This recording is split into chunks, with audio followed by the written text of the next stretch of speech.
ভগবান শ্রীকৃষ্ণ তো দেহত্যাগ করেছিল হাজারো হাজারো বছর আগে, কিন্তু আপনি কি জানেন তার হৃদয় বা হৃৎপিণ্ড আজও স্পন্দিত হচ্ছে?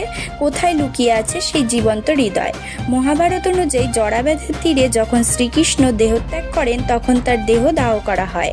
আশ্চর্যভাবে তার পুরো শরীর ভস্ম হলেও বুক বা হৃৎপিণ্ড কিছুতেই আগুনে পড়েনি।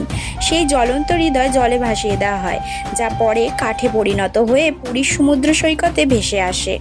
বলা হয় ওই হৃৎপিণ্ডকেই আজ পুরীর জগন্নাথ দেবের মূর্তির ভেতরে রাখা আছে, যাকে বলা হয় ব্রহ্ম পদার্থ। যখন মূর্তি বদলানো হয় তখন পুরো পুরীর শহরের আলো নিভিয়ে দেওয়া হয়।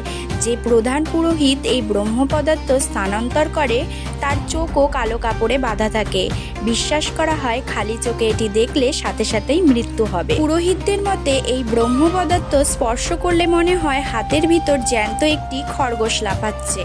ভগবান এই স্পন্দিত হৃদয়ের রহস্য নিয়ে আপনি কি ভাবছেন?